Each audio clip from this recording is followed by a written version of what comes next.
Ideas for the present, dreams for the future. Your imagination holds the key. Walt Disney once said the era we live in is a dream come true. But there are still plenty of avenues to explore. The Disney Channel invites you to join us now and imagine.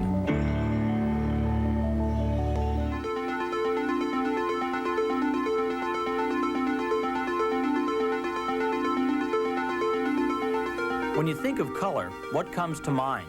The rainbow, of course. It's beautiful, yet it's elusive and mysterious. Its secret begins with light. There are many things about the nature of light that are still a mystery. We do know that light is made up of bundles of energy that travel in small waves. The size of these waves, or their wavelength, varies according to the color of the light. Sunlight looks white, but as it passes through a prism, it separates into different wavelengths, creating the colors of the rainbow. This is called the spectrum.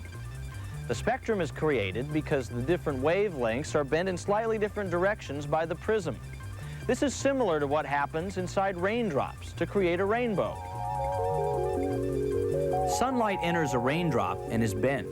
This light bounces off the far side of the raindrop and reflects back to our eyes. When the light from millions of tiny raindrops combines, the result is a lovely rainbow.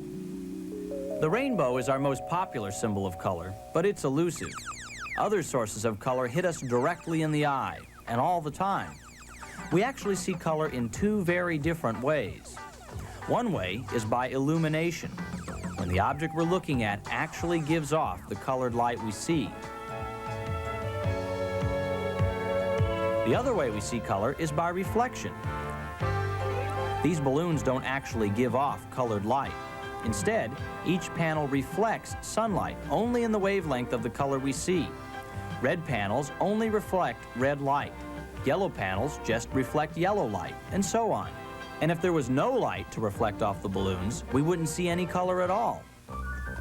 For the same reason, a green mug in white or green light looks green. But in red light, the same mug looks black because red light contains no green for the mug to reflect.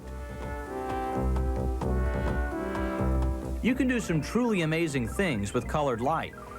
Here we have 3 slide projectors showing red, green, and blue light. Look what happens when we combine them. White light is in the center. Red, green, and blue are the primary colors of light. They're the basics, and all other colors of light are made up from them. If you're watching this on color TV, you're seeing those colors combining right now. A color TV camera separates its picture into red, green, and blue light. And then your TV set at home puts them back together, and presto, any color of the rainbow. Of course, we can copy the rainbow's colors with paint, but the primary colors of paint are different from those of light. The paint primaries are yellow, red, and blue. And when these primaries are combined, they create not white, but black. We've explored the 2 ways that we see color, through reflection and illumination. But color has a few tricks up its sleeve. How many times have you bought clothes that you knew would match something at home? You get it home and you find that it clashes miserably. Well, one reason for that is that people have poor color memory. But there are other factors that complicate the matter even more. For example, there are some colors that seem to change when viewed next to other colors. This phenomenon is called simultaneous contrast. Look at the 2 small rectangles. How do their colors compare? The rectangle on the purple background looks lighter than the one on the yellow background. But when we put them next to each other, we discover they're actually the same. The large colored areas surrounding them made them look different. To our eyes, light looks white, whether it's inside or outside, but that's not the case. Outdoors, in broad daylight, light has a bluish cast. At sunset, objects take on a reddish tinge. Light from indoor bulbs has a yellow hue, while fluorescent lights actually are greenish. We've discovered some of the scientific principles of color. Now let's explore some of the practical applications. Solar hot water systems have their heat collectors painted black. That's because black, which is the absence of color, absorbs all light, along with its heat energy. This is why black or dark objects get so hot in the sun.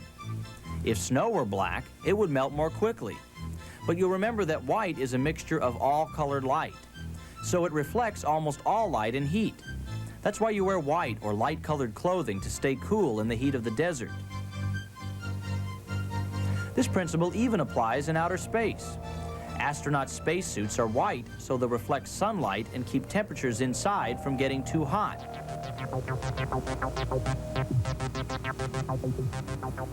Sunlight has other characteristics, and scientific analysis of the color of the sun and other stars has told us a lot about the nature and makeup of the universe. So has the analysis of meteorites, rocks from space. Some meteorites can be positively identified by examining a thin slice of the rock under polarized light and seeing what colors it gives off. Color photos from space may help improve world agriculture. Satellite photos use the different wavelengths of light to find out which crops are growing well and which aren't. And sometimes we don't have to go far out to use color to improve our meals. To check the firmness of these cherries, the testers are putting on green goggles. That eliminates the color differences that might otherwise influence their opinion about which cherries are the firmest. Color dyes are used to stain medical specimens so that certain microscopic organisms which are normally invisible can be seen and identified. Color is also used for communication. Signal flags have been used to send messages between ships at sea for centuries. But it's only been in recent years that lasers, rays of pure colored light containing only one wavelength, have spawned a whole new branch of science. Lasers are used for precise drilling, for delicate eye surgery, and even just for fun.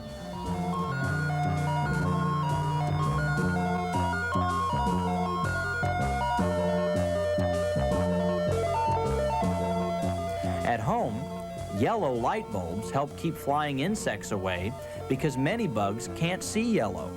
Indoors, yellow indicates that your gas stove isn't burning efficiently or economically, but a blue flame says all's well. Color gives us many messages. Some of the most important are on the road and on the maps that help us find the road. Different colors mean different types of roads, boundaries, and so on. Can you imagine reading this in black and white? Why, you might end up trying to drive on a river. From using the highways to avoiding them altogether. From the vastness of space to the inner secrets of a raindrop. From the practicality of science to the beauty of art. We've seen how color affects our world, how it helps improve our health, increase our safety, and save us money.